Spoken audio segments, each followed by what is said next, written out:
between and before them, starting with Jawaharlal Nehru ji, have taught this nation and built the party to lead it into a brighter future. In my own efforts, I am guided by the lakhs, crores of party workers throughout the country who have taken this Congress party through good times and bad, and who are once again hoping for a renewed vigor and dynamism and energy in the Congress party. This is what I hope to bring to and through my campaign. I have a vision for the Congress, for the internal reorganization of the Congress, which I will be sending to every one of the 9,100 and odd delegates. We have just received just now the list of delegates, and we are also going to seek as much information so we can get them our message and seek their support. Today, the nomination papers I have submitted reflect the extraordinarily wide range of support that has been extended voluntarily to me by our party workers across the country. In the very limited time available between the collection of the nomination forms and their submission today, we have been able to complete 5 forms which have already been submitted, 50 signatures, and we are about to submit a 6th form before 3 o'clock, which will take the total to 60. And these represent party workers from a dozen states in India. Despite some of the challenges of getting the physical form to distant parts of the country and bringing it to us in time, which is why one of the forms is late, we are very pleased that we have signatures of party colleagues from Kashmir to Kerala, from Punjab to Nagaland, with Bihar, Jharkhand, Tamil Nadu, and many other states, including Uttarakhand, represented in this form. So I want to say to all of you, I am here to be the voice of all these party workers. And I hope that my campaign will appeal to them and will represent a way forward for the party. We are issuing this by all means that we can to our party workers. And today we have a copy for each of you, which explains how we hope to rejuvenate the party, to decentralize the organization of the party, to reimagine the role of our headquarters in order to empower the grassroots, to reiterate the core ideology of the party. We'll have it in English and Hindi. To broaden participation, to reinvigorate our election management, to focus on youth. The youth are the future, and youth are already the majority in our country. A bigger role for women, reaching out to industry and professionals whom we need to take India forward in this century. And finally, a return to the ethos of politics as social work between elections. We are not just a machine for winning elections every 5 years. We must serve the people of India. तो मैं आप लोग से ये कहना चाहता हूँ कि मैं आज जाके मेरे नॉमिनेशन पत्रिका दे दिए मधुसूदन मिश्र जी से को 50 दस्तखत मैं अभी सबमिट किया हूँ। कश्मीर से केरला तक, पंजाब से नागालैंड तक, उत्तर प्रदेश से तमिलनाडु तक 12 राज्यों के कांग्रेस कार्यकर्ताओं ने हमें मदद की है। और मैं इस समर्थन से पार्टी को भी दिखाना चाहता हूं कि मेरी आवाज़ एक व्यक्ति की आवाज़ नहीं है।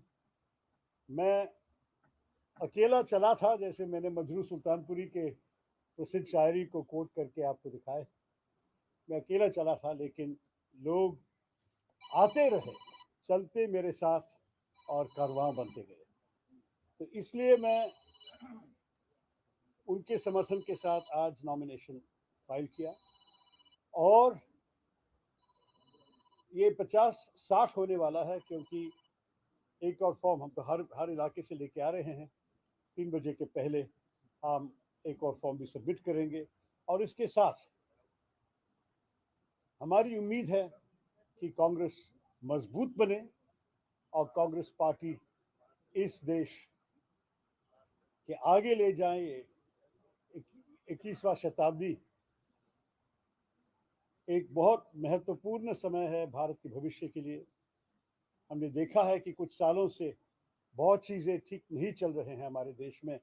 भाजपा के सरकार नोट निरोध लेके आए, आपको याद है, डिमोनेटाइजेशन, नोटबंदी। उसके बाद आपको याद है कि हमें एक बहुत बुरी रिकॉर्ड तक गिरना पड़ा कि हमारे इतिहास में सबसे बड़ी बेरोजगारी, क्योंकि जब तक हमने आंकड़े मेंटेन किए सरकार में, इतनी बड़ी बेरोजगारी कभी नहीं हुई। और आजकल महंगाई जो आम आदमी महसूस कर रहे हैं, हम सब जानते हैं कि हमारे देश को एक बदलाव चाहिए और कांग्रेस मेरे ख्याल में होनी चाहिए बदलाव की पार्टी। तो ये सब कह के मैं आपका प्रश्न लेने के लिए तैयार हूँ।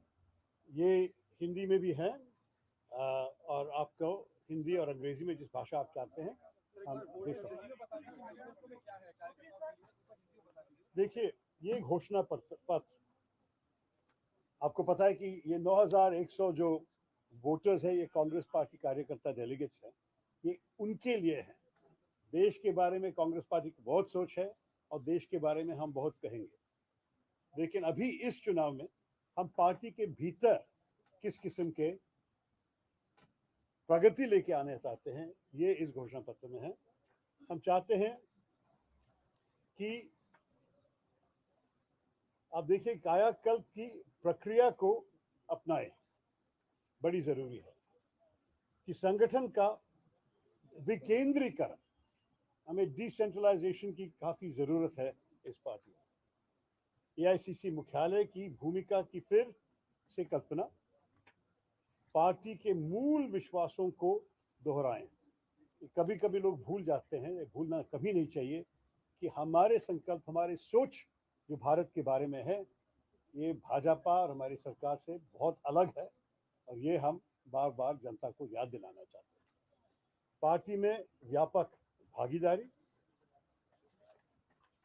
चुनाव प्रबंधन को मजबूत करना, वो तो बड़ी जरूरी है, आपको पता है क्यों। युवाओं पर अधिक ध्यान, और ये मैं कह रहा हूं क्योंकि हमारे देश में युवाओं तो 50% तो पार किए हैं। हमारे देश युवाओं की देश है और हमारी पार्टी भी युवाओं की पार्टी होनी चाहिए। भविष्य में अगर भारत के 21वां शताब्दी को हाथ में लेके अच्छा रोशनी ले आना चाहेंगे इस देश में, तो युवाओं को हमें शक्तिकरण देनी ही चाहिए। महिलाओं के लिए बड़ी भूमिका, ये बड़ी जरूरी है। उद्योग और पेशावरों के लिए आउटरीच के लिए शुद्ध हिंदी किसी ने बताएंगे मुझे, लेकिन आउटरीच के बारे में कहा। और सामाजिक कार्य के रूप में राजनीति के लोकाचार पर लौटे, क्योंकि कांग्रेस पार्टी, आपको पता है कि कुछ लोग सोचते हैं कि इलेक्शन लड़ने की एक मशीन है, लेकिन हर चुनाव के बीच में बहुत काम है जनता के साथ।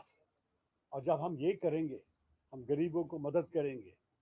कोई अनपढ़ औरत को एक राशन कार्ड का एप्लीकेशन फॉर्म भरना नहीं आती, कांग्रेस कार्यकर्ता जाके मदद करते थे, शायद अभी करना चाहिए। अगर कोई गुंडा किसी के घर के अंदर घुस के गड़बड़ किया और पुलिस एक्शन नहीं लेना चाहते क्योंकि वो गुंडा की पार्टी अधिकार में है, तो कांग्रेस कार्यकर्ता जाके मदद देते हैं। कांग्रेस प्रतिनिधियों को फोन करके कोई और तरीके से मदद मांग रहे हैं इस औरत की। इस किस्म की सहायता, जो हम सोशल वर्क, सामाजिक काम कह सकते हैं, ये भी पार्टी को करनी चाहिए। और ये सब मैं हमारे कार्यकर्ताओं को याद दिलाना चाहूँगा। तो ये सब करके मैं मेरी क्रेडेंशियल्स को अभी कार्यकर्ताओं के सामने रख रहा हूँ। और अंत में मैं एक और बार धन्यवाद कहना चाहता हूँ कांग्रेस अध्यक्ष सोनिया गांधी जी से। मैं उनसे मिला हूँ, राहुल गांधी जी से भी और प्रियंका गांधी जी से भी। वो लोग कहें कि चुनाव पार्टी के लिए अच्छा है, कि पार्टी को मजबूत करेंगे, क्योंकि लोग हमारे जैसे आप कर रहे हैं, आप ध्यान देंगे हमारे पार्टी को। और मेरे ख्याल में इस ध्यान से कांग्रेस का संदेश और लोगों के मन में और हृदय में पहुंचेगा। ये सब कह के मैं आपको प्रश्न देने की तैयार हूँ। सर, ये सवाल है कि माना जा रहा है खड़गे जी ऑफिशियल कैंडिडेट हैं, ये माना जा रहा है। सर एक minute ma'am, Let's take one. अच्छा, Alan, you conduct it. Okay. Digvijay Singh drops out from the Congress presidential post. Even you have any plan that you will withdraw your nomination, sir? But why would I take the trouble to file a nomination today? Why would I welcome the support of so many karyakartas? As I said, 60 people from around the country are supporting me. Why would I do that in order to withdraw? You must understand, this is not, मैं हिंदी में कह सकता हूँ आपको, ये तो एक युद्ध नहीं है। पार्टी के अंदर सहयोग, दो सहयोगी अगर उनके कल्पना लोगों को दिखाना चाहते हैं, उनके संकल्प के बारे में वो बताते हैं कार्यकर्ताओं को, ये तो कोई शत्रु दुश्मनी की बात नहीं है। खड़गे साहब तो मैं बहुत सम्मान देता हूँ, मैं उनके साथ काम किया हूँ, 5 साल लोकसभा में वो लीडर ऑफ द ऑपोजिशन रहा।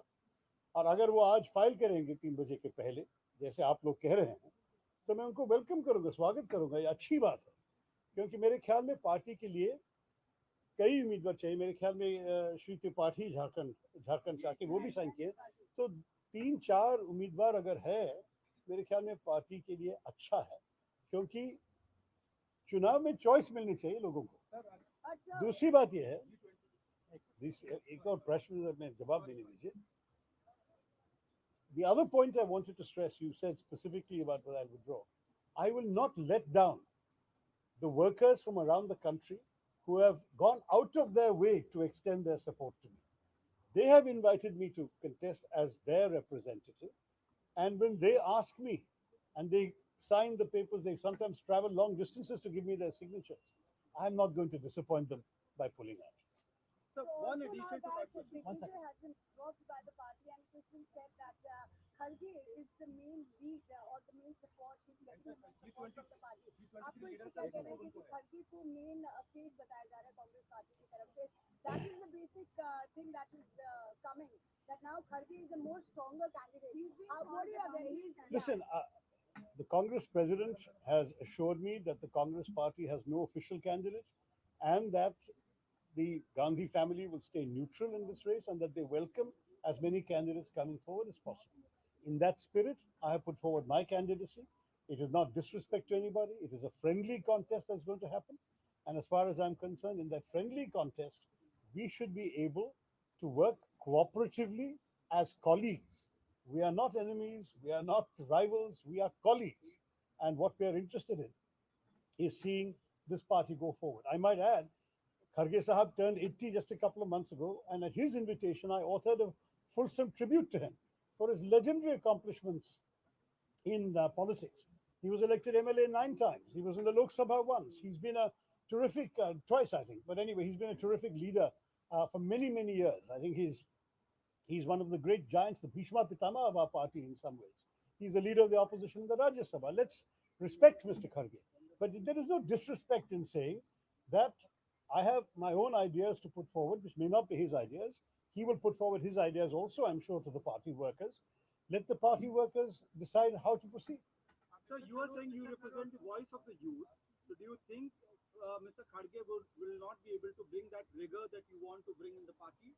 Look, I'm not going to say anything negative about Mr. Kharge or Mr. Tripathi or Mr. Digvijay Singh. If these are party colleagues, they deserve my respect. Nothing negative about anybody. But I believe that, there is certainly an option that those who would like to continue the status quo, business as usual, uh, will not be inclined to vote for me, because I represent change. I represent a different approach. I represent a vision to take the party forward in a different way. The party has had some great successes in its storied history, but for some years now we have been suffering setbacks. And the question is, how do we stop those setbacks change the narrative and move forward. Mr. Tharoor, would you take look for a consensus candidate if that can happen in the party election? I mean, then why have an election? I mean, if the only desire was for a consensus candidate, then the Congress president could have found somebody and presumably a consensus would have been easily arrived at in the working committee. That's happened many times in the past. But once the working committee and the Congress president stood behind an election, that means an election must take place. And in that election, we must put our own ideas forward. So I'm not at this point looking for, I don't think the party is looking for a consensus. If some colleagues want that, good for them, but I'm not necessarily one of those. Sir आपने अपने manifesto में लिखा कि आपका एक lead आपके लिए कि सत्ता का संगठन का विकेंद्रीकरण है, डिसेंट्रलाइजेशन भी होना चाहिए। क्या अभी जो कांग्रेस पार्टी चल रही है उसमें आपको लग रहा है कि इनकी तरफ चल रही है, सत्ता का विकेंद्रीकरण नहीं है, कहीं एक ही तरह की सारी ताकत सीमित हो गई। देखिए, हमारी पार्टी शायद सारे पार्टियां, मैं तो सिर्फ कांग्रेस के बारे में बोल सकता, लेकिन जो मैंने देखा है काफी सेंट्रलाइज्ड है। मतलब आपको अब देख सकते हैं कि जो तय करते हैं सब कुछ हेडक्वार्टर्स में पार्टी अध्यक्ष या पार्टी के नेता सारी चीजें तय करते हैं। अगर एक उदाहरण दे दूं तो आजकल हमारे पार्टी में एक डिस्ट्रिक्ट कांग्रेस कमेटी मतलब जिला कमेटी का अध्यक्ष का नाम भी दिल्ली में कांग्रेस पार्टी का अध्यक्ष अप्रूव करने की जरूरत है। ये तो पूछने लायक बात है कि क्यों? अगर आपको राज्य में एक प्रदेश कांग्रेस कमेटी अध्यक्ष है जो आपने अपॉइंट किए, जिस पे आपको भरोसा है, उनको तय करने दीजिए कि कौन उनके साथ अच्छी तरह काम करेगा। और उनके काम करने के बाद अगर काम ठीक नहीं हुआ, अगर हमारे चुनाव में या दूसरे उदाहरण होंगे कि रिजल्ट ठीक नहीं है, तब प्रदेश नेता को बदल लीजिए। लेकिन जब उनको आपने काम दिया है, उनको मेरे ख्याल में उसके साथ ये अधिकार भी दे दीजिए कि अपना काम पूरी करने के लिए सारे रिसोर्सेज वो तय करेगा। तो इस किस्म के उदाहरण मुझे कई एग्जाम्पल्स है, लेकिन देखिए आप लोग तो वोटर्स नहीं है इसमें। मैं पार्टी के कार्यकर्ताओं से चर्चा करके इस आइडिया को आगे लेना चाहता हूँ। മലയാളം മീഡിയയിൽ കുറെ ചോദ്യങ്ങളുണ്ടോ? പറയൂ.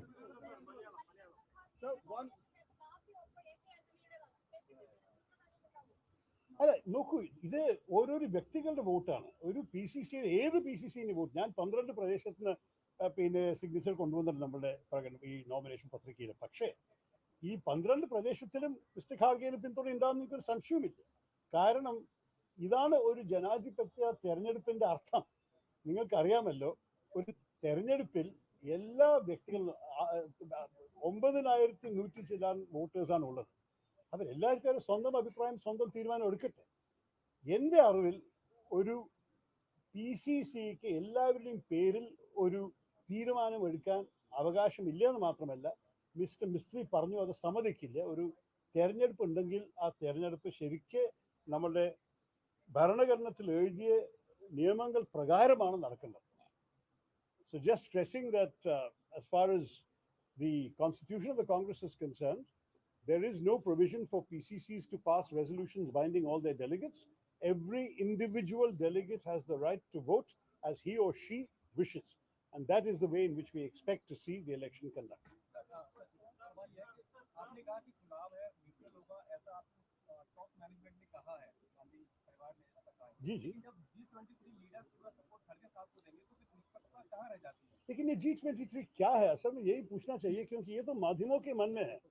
जैसे मैं जानता था कि 2-3 हमारे वरिष्ठ नेताओं एक चिट्ठी लिखी और वो दस्तखत मांगे कई लोगों से, लेकिन कोविड लॉकडाउन का समय था और उस समय सिर्फ 23 लोग उनको मिले दिल्ली में दस्तखत करने के लिए। लेकिन उन लोग, मेरे ख्याल में 100 से ज्यादा लोग का समर्थन मिले टेलीफोन पे, लेकिन ये चिट्ठी में 23 लोग साइन किए। उन 23 लोग में आपको पता है कि 3 लोग पार्टी छोड़ के चले गए और दूसरे पता नहीं उनके स्टैंड क्या है इसके बारे में। लेकिन उस चिट्ठी जो लोग साइन किए हैं उसमें कई बदलाव चाहते थे लोग। एक उदाहरण है कि चुनाव कि अध्यक्ष स्थान के लिए भी चुनाव और कांग्रेस वर्किंग कमेटी के लिए भी चुनाव। मेरे ख्याल में ये सब चलना अच्छी बात है। तो अभी कांग्रेस पार्टी कर रही है, मतलब ये चिट्ठी कांग्रेस पार्टी ने काफी गंभीरता से पढ़ के समझी है। अगर आप उनके बारे में बोल रहे हैं तो ये 23 लोग मेरे ख्याल में कभी भी एक साथ इकट्ठे नहीं हुए हैं मेरी जानकारी में। अगर उनमें से कुछ लोग 4-5 लोग जो भी है खरगे साहब को मदद करेंगे, मैं बिल्कुल रिस्पेक्ट करता हूँ, ये तो अच्छी बात है खरगे साहब के लिए। लेकिन जब 9,100 लोग अपने अपनी राय को तय करके वोट देना है, तो 4-5 लोग पूरे के लिए निश्चय नहीं कर सकेंगे ना। मेरे ख्याल में वो लोग अगर 23 के लिए भी नहीं निश्चय किए हैं, तो 9,000 लोग के कैसे निश्चित हो जाएगा?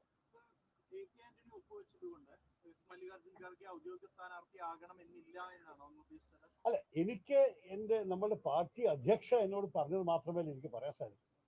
എനിക്ക് അവരിൽ പൂർണ്ണ വിശ്വാസമുണ്ട്. അവർ പറഞ്ഞു അവർക്കൊരു ഔദ്യോഗിക സ്ഥാനാർത്ഥി ഇല്ല, അവർ ഈ തെരഞ്ഞെടുപ്പിൽ ഒറ്റയ്ക്കാണ് അവർ പിന്നെ ഓരോരോ സ്ഥാനാർത്ഥികളെ കാണുന്നത്. അവർ ന്യൂട്രലായിരിക്കും, ആർക്കും പിന്തുണ കൊടുക്കില്ല എന്ന് അവർ പറഞ്ഞിട്ടുണ്ട്. ഇനി നിങ്ങളുടെ മാധ്യമത്തിൻ്റെ അഭിപ്രായത്തിൽ ഓരോരോ സിഗ്നേച്ചറിൻ്റെ അർത്ഥം വേറെ വല്ലതുമാണെന്നുണ്ടെങ്കിൽ അത് നിങ്ങൾ തന്നെ തീരുമാനിച്ചോളൂ. ഞാൻ എൻ്റെ അധ്യക്ഷ പറഞ്ഞ കാര്യങ്ങൾ ഞാൻ മുന്നോട്ട് മനസ്സിലാക്കിയിട്ട് മുന്നോട്ട് പോകാൻ സാധിക്കുള്ളൂ. ഞാൻ അദ്ദേഹത്തെ കണ്ടിട്ടുണ്ട്, പല നേതാക്കളോട് സംസാരിച്ചിട്ടുണ്ട്. പലവരും എന്നോട് ആ സമയത്ത് പറഞ്ഞത് അവർക്ക് കുറച്ച് സമയം കൂടി വേണം ഇതിനെക്കുറിച്ച് ചിന്തിക്കാൻ. ആ ചിന്ത എടുത്ത ശേഷം അവരൊരു സ്റ്റാൻഡ് എടുത്തിട്ടുണ്ടെങ്കിൽ അത് അവർ തീരുമാനമാണ്. അപ്പം നമ്മൾക്ക് ഒരു സ്വാതന്ത്ര്യമുണ്ടല്ലോ രാഷ്ട്രീയത്തിൽ ഓരോരു തീരുമാനം എടുക്കാൻ. ഇന്ന് 2 യുവ MLA കേരളത്തിൽ എനിക്ക് പിന്തുണ പ്രഖ്യാപിച്ചു, ശബരിനാഥനും മാത്യു കോയനാഥനും. അപ്പം ഇങ്ങനെ നമ്മൾക്ക് പ്രായമുള്ള ചില നേതാക്കളെ നല്ല ബഹുമാനമുണ്ട്. പക്ഷെ ഭാവിയെക്കുറിച്ച് ചിന്തിക്കുന്ന ചില ചെറുപ്പക്കാർക്ക് വല്ല വേറെ ഐഡിയാസ് ഉണ്ടെങ്കിൽ അതിനെയും നമ്മൾ സീരിയസ് ആയി എടുക്കണ്ടേ? അതാണ് ചോദ്യം. There's one question. When you went with your supporters, but when Mr. Kharge went, there was Mr. Gehlot, Digvijay Singh, Dipendra Huda, so a battery of leaders backing him, which sends out a signal that the High Command is some way with him. So where does the neutrality of the election stand in that case? I go by the assurances given to me by the party president and by other leaders, including the former president. They have made it very clear that as far as they're concerned, there is not and will not be an official candidate. Now, if appearances suggest otherwise, I think that one of the differences between the approach that has been adopted of a whole series of senior leaders going, and in my case, a whole series of ordinary party workers going, it already tells you a story. Do you want the continuation of the status quo? Do you want the establishment to continue in this way? Then definitely you must vote for Mr. Kharge. Do you want change? Do you want to empower the grassroots? Do you want to give opportunities in the party at the lowest levels, revitalize and re-energize the districts, the blocks, the states, rather than being a top-heavy, inverted pyramid kind of organization? If you want that, then please consider voting for me. Tharoor sir, you all have seen your proposals, and are there any MPs who have signed on your nomination? There are indeed a few MPs. I think at this stage, until the scrutiny of the forms is complete tomorrow and all candidates accepted, I don't think that I will be revealing any names. I've told you how many states, I've told you how many signatures. The scrutiny is tomorrow, we'll see. But there are MPs from at least 4 states. There are a number of ex-MPs and young MLAs. There are a number of party workers. And we've had some fairly senior figures. I mean, we've had a very senior General Secretary who has signed.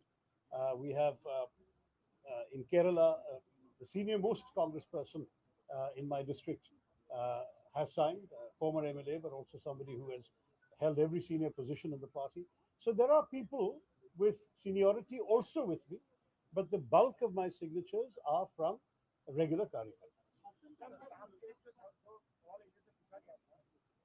आपके प्रस्तावों में आपने कहा कि ordinary Congress workers है, लेकिन उधर दूसरी तरफ खड़गे साहब है, अशोक गहलोत है, दिग्विजय सिंह है, और एक ये मैसेज ये जा रहा है कि 10 जनपद गांधी परिवार भी खड़गे साहब को ही सपोर्ट करें। देखिए, अगर ये मैसेज आप तक पहुंचे तो आप उनसे पूछिए ना कि ये है आपका संदेश, क्योंकि जो कांग्रेस अध्यक्ष और उनके नाम पे जो मेरे ख्याल में प्रेस कॉन्फ्रेंस में भी बताया गया था कि कांग्रेस पार्टी का ना कोई ऑफिशियल आधिकारिक उम्मीदवार है, ना कोई होने वाला है, और इसलिए जो भी इस चुनाव में भाग लेना चाहता है कि उनको करनी चाहिए. तो मेरे ख्याल में अगर ये है उनका पोजीशन, अगर आपके ख्याल में पोजीशन बदल गए हैं, तो आप पूछिए उनसे। जब तक उनकी तरफ से एक अनाउंसमेंट नहीं है कि उनका पोजीशन बदल गया, मैं मेरा अध्यक्ष के जो भी मुझे कहा है इसका पूरा विश्वास और भरोसे से आगे जा रहा हूँ। देखिए, खड़गे साहब तो हमारे बहुत वरिष्ठ नेता है और वो लीडर ऑफ द ऑपोजिशन रहा है लोकसभा में, अभी लीडर ऑफ द ऑपोजिशन है राज्यसभा में। वो हमारे पार्टी के अंदर वैसे भी मेरे ख्याल में अगर आप एक टॉप 3 के बारे में सोचेंगे तो ये तीनों में एक जरूर खड़गे साहब ही है। तो मेरे ख्याल में वो तो जैसे पार्टी चला अब तक चला है, मेरे ख्याल में ऐसे ही वो आगे लेना चाहेंगे। वो कैंडिडेट ऑफ कंटिन्यूटी कहा जाएगा। मैं इस किस्म का काम संगठन में नहीं किए हैं। मैं जो कर रहा हूँ आजकल, मैं एक अलग किस्म की सोच पार्टी के कार्यकर्ताओं के सामने रखना चाहता हूँ, और ये है मेरे ये पत्रिका। आप पढ़ के देख लीजिए कि क्या क्या है मेरे आइडियाज डिटेल में, और मैं उनके साथ चर्चा करके तय करूँगा। लेकिन आप किस तरीके से देखते हैं कि रातों रात लेट पोस्टिंग होती है, दिग्विजय जी को ड्रॉप कर दिया जाता है, सडनली खड़गे जी के नॉमिनेशन को कर दिया जाता है? How do you look at it? Because suddenly overnight late night meeting happens and then Digvijay Singh in the morning has What do you want me to say? What do you want me to say? I am not going to comment on things that happen beyond my ken, beyond my involvement. मैं तो ना उस वक्त थे उस meeting में, मैं तो मुझे कोई पता नहीं कि क्या क्या बातचीत हुई। मुझे सिर्फ ये मालूम है जो मुझे डायरेक्टली कहा है, और मैं हमारे जो पार्टी का अध्यक्ष है, बहुत सोनिया गांधी जी तो हम बहुत सारे बहुत रिस्पेक्ट करते हैं। मेरे ख्याल में आगे जाने के लिए मुझे फुल फेथ में मैं आगे जा रहा हूँ। सर, आपने कई मौके पर प्रधानमंत्री के अच्छे कामों की तारीफ की है। इससे तारीफ से आपको ऑब्जेक्टिव बन सकती है, प्रधानमंत्री की तारीफ कीजिए, और अगर आप अध्यक्ष बन जाते हैं तो सिलसिला तब भी जारी रहेगा। देखिए, आपको देखना चाहिए कि किस किस विषय पे मैंने तारीफ की। मैं तो जो प्रधानमंत्री के और भाजपा के जो पॉलिसीज के खिलाफ मैंने बोला है और लिखा है किताबों, मतलब आपको पता है कि पैराडॉक्स टू प्राइम मिनिस्टर लिखा मैंने इस सरकार की राजनीति के बारे में। अभी जो अस्मिता का संघर्ष निकला है हिंदी में, जो बैटल ऑफ बिलोंगिंग अंग्रेजी में पिछले साल, तो मैं जितना लिखा भाजपा के खिलाफ और हमारे प्रधानमंत्री को मतलब सख्त निंदा करके, मैं कहूँगा कि ज़्यादा लोग नहीं हैं हमारी पार्टी में या विपक्ष में जनरली जो इतने किए हैं। लेकिन ये भी सच है कि कुछ बातों के लिए जब अच्छे काम करते हैं जो हमारी पार्टी भी कर सकते थे, मैं उनको बिल्कुल अप्रिशिएट करने के लिए तैयार हूँ। सुनिए, मैं 2 उदाहरण देता हूँ। तो आप कभी नहीं देखे होंगे कि मैं जो वो उनके कुछ पॉलिटिकल स्टेटमेंट्स या माइनॉरिटीज़ के खिलाफ कुछ करें, उसके लिए कभी गाली नहीं बजा सकते हैं, हम बिल्कुल क्रिटिकल है। लेकिन जब वो इंटरनेशनल योगा डे करवाते हैं, ये अच्छे भारत के लिए, मैं उसको तारीफ की। स्वच्छ भारत लेके आए, स्वच्छता तो महात्मा गांधी जी की स्कीम था। मैंने कहा उनको अप्रिशिएट करने के बाद मैं ये भी कहा कि ये फोटो आप पे रिड्यूस नहीं होनी चाहिए। अगर प्रेस कॉन्फ्रेंस के प्रेस के लिए आप 1-2 चीज़ें करके चले जाएंगे तो देश ठीक नहीं होगा। स्वच्छता बड़ी ज़रूरी है, और मैं उसके बाद क्रिटिसाइज भी किया है कि स्वच्छता में काफ़ी प्रगति नहीं हुई। तीसरी उदाहरण है वो वर्ल्ड सूफी कॉन्फ्रेंस और वर्ल्ड बुद्धिस्ट कॉन्फ्रेंस। ये मेरे ख्याल में भारत का सॉफ्ट पावर के लिए बहुत अच्छा है, क्योंकि हमारे देश में हर किस्म के मज़हब के लोग हैं, और इसलिए हम लायक है दूसरे लोगों को यहाँ लेके आके कॉन्फ्रेंस करने के लिए। ये मेरे ख्याल में अच्छा लगा। लेकिन अनफॉर्चुनेटली एक बार हुआ और उसके बाद ना कोई वर्ल्ड सूफी कॉन्फ्रेंस भारत में हुआ है, ना कोई वर्ल्ड बुद्धिस्ट कॉन्फ्रेंस। मैं पूछना चाहता हूँ कि और अंतिम चीज़, मेरे ख्याल में और कोई उदाहरण नहीं मिलेंगे आपको मैं तारीफ करने वाले। अंतिम चीज़ मैंने जो तारीफ किया था उनके भाषण, ने कहा कि बहुत अच्छा भाषण, उनका भाषण जो देते हैं हिंदी में। मैंने सोचा कि हाँ, मुझे लग रहा है कि अटल जी से भी बेहतर, मतलब सब लोग कहते थे कि वो नंबर 1 था। लेकिन मैं उसी लफ्ज़ में क्या कहा, तो भाषण देने में बहुत अच्छा है, लेकिन उसको इम्प्लीमेंटेशन करने में ज़मीनी तरीके में क्या फ़र्क लेके आए। भाषण सुन के लोग जाते हैं, लेकिन अभी भी उनको क्या रोज़गार मिले हैं? अभी भी उनका मतलब जो जब शॉपिंग करने के लिए जाते हैं, उनको कुछ सब्जियाँ खरीदने के लिए उनके जेब में जितने पैसे काफ़ी हो जाते हैं, ये सब भी पूछने लायक है। अगर मोदी जी भाषण अच्छे देते हैं तो हम बहुत तारीफ कर सकते हैं भाषण को, लेकिन अगर उनके पॉलिसीज, उनके नियम जो हों, जो देश के लिए करते हैं, वो ठीक नहीं कर पा रहे हैं, तो उसके जो हम क्रिटिसाइज कर रहे हैं उसको भी आप देख लीजिए। सर, बीजेपी की तरफ से आरोप लग रहा है कि एंटी हिंदू स्टेटमेंट देने वाले नेता ही कैंडिडेचर लिस्ट में फीचर कर रहे हैं। पहले आपका नाम था, दिग्विजय सिंह जी का नाम था और खड़गे साहब का नाम था। दिग्विजय सिंह है नहीं उस लिस्ट में, हालांकि। देखिए, मेरे ख्याल में मैं दिग्विजय सिंह के नाम पे नहीं बता सकता हूँ, क्योंकि वो खुद मेरे ख्याल में बहुत विश्वास भरे हुए हिंदू है, लेकिन मैं हिंदुइज्म के बारे में जो किताब लिखे हैं, अगर उसके अंदर वो एक भी एंटी हिंदू स्टेटमेंट देख लेंगे, मुझे दिखाने बोलिए बीजेपी को। मेरे एक बहुत जो विजन है हिंदुइज्म के बारे में, जो मेरी ज्ञान है विजन के हिंदुइज्म के बारे में, मैं स्वामी विवेकानंद जी से पढ़ के समझा हूँ, महात्मा गांधी जी से, आदि शंकरा से, और मैं जो हमारी स्पिरिचुअल टेक्स्ट से कोट करके लिखा है, मेरे ख्याल में इस किस्म के हिंदुइज्म जो है, मैं हिंदुत्व शब्द नहीं इस्तेमाल कर रहा हूँ, क्योंकि हिंदुत्व को एक राजनीतिक अर्थ दे दिए हैं लोग। मैं सिर्फ ये कहूँगा कि हिंदू धर्म सबको स्वीकार करने वाले धर्म है। स्वामी विवेकानंद का वो शिकागो वाले भाषण में उन्होंने कहा था, I am proud to speak to you of a religion that teaches not only tolerance but acceptance। जो हिंदुत्ववादी जाके किसी के सिर पे मार के कहते हैं कि तुम हमारे टीम में नहीं हो, ब्रिटिश फुटबॉल हुलिगन्स करते थे, ये हिंदुइज्म नहीं है।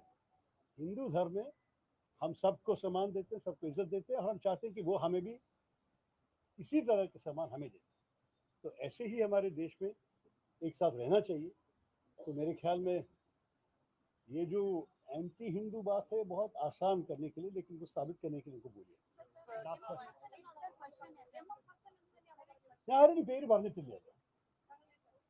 അല്ലല്ല, ഒരു ഒരു ഒരു ഒരു ഒരു ഒരു സീനിയർ നേതാവ് തിരുവനന്തപുരം ഡിസ്ട്രിക്റ്റിൽ പിന്നെ എൻ്റെ പ്രകടന പത്രിക ഒപ്പിട്ടുണ്ട്. പക്ഷെ ഞാൻ പറഞ്ഞില്ലേ, സ്ക്രൂട്ടിനി കഴിയുന്ന വരെ എനിക്ക് ആരുടെയും പേരെടുക്കാൻ ആഗ്രഹമില്ല.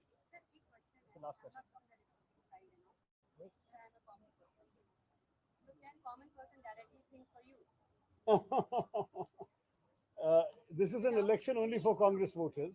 Without any, app or, putting your numbers or an, because a lot of procedures when we, try to, enroll with any BJP or Congress or Aam Party, they become very political. So people get very disturbed. कि app download करो, फिर इसको करो, उसको करो, उसको करो. We want my relation with my leader should be very transparent. So we need people like you. Let me say very honestly that one of the reasons that many party workers called me and said they want me to contest for this is they argued that I would attract people to the Congress Party's mission who are not amongst the traditional voters of the Congress Party. As you say, you are not. Ordinary people who care about the future of the country, but who did not vote for the Congress in 2014 or 2019, we need them back. We are not going to surrender them permanently to the BJP. And therefore, if I, through my ideas and my outreach, can attract such people back into the party, I am very happy to do it. And that is the reason why so many people wanted to sign my form. Unfortunately, 2 successive elections, we had 19%. We know we have to crack that ceiling. Where are the extra votes going to come from? Who can bring them? So many workers said to me, you are a person who can attract the public, and the public will come back to the Congress Party if you are there. So in that spirit, I'm going. Obviously, part of that is access to the public and access to the party workers. And we will ensure that that improves considerably. In addition to this, sir, I was just there for only 10 to 20 minutes, sir. Very impressive. Okay, sir. And I told one of your bodyguards, sir. I have no bodyguards. They're all friends, party workers, Karyakarta. I told him that it should, after hearing the speech, I'm believing it, not thinking. Thank you very much. Diksha, yes, she's been waiting for a long time.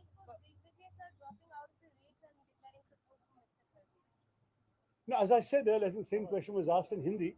The fact is that I think every individual delegate has the right to support whom they consider right for the party. And I'm not surprised that the establishment is rallying behind the status quo. If you want the status quo, I think you should vote for Mr. Kharge. If you want change and progress in the party with an eye to the rest of the 21st century, then I'm hoping that I'll stand for that change. Last question. Sorry, Malayalam is it?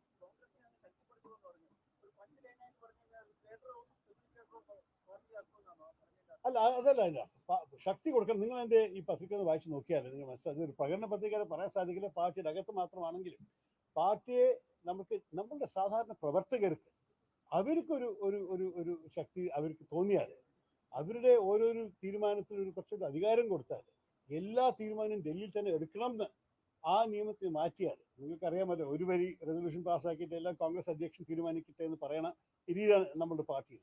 അതിനെ മാറ്റിയിട്ട് നമ്മളുടെ ഓരോരോ സംസ്ഥാനത്തിലും ഓരോരോ ജില്ലയിലും ഓരോരോ ബ്ലോക്കിലും നമ്മുടെ പ്രവർത്തകർക്ക് അവർ കയ്യിൽ കുറച്ചും കൂടി അവകാശം കൊടുത്താൽ ഈ പാർട്ടി നന്നാവുമെന്നാണ് വിശ്വാസം.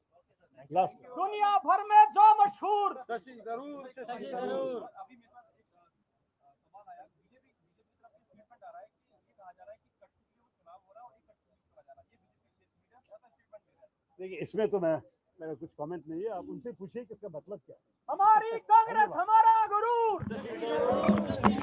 दुनिया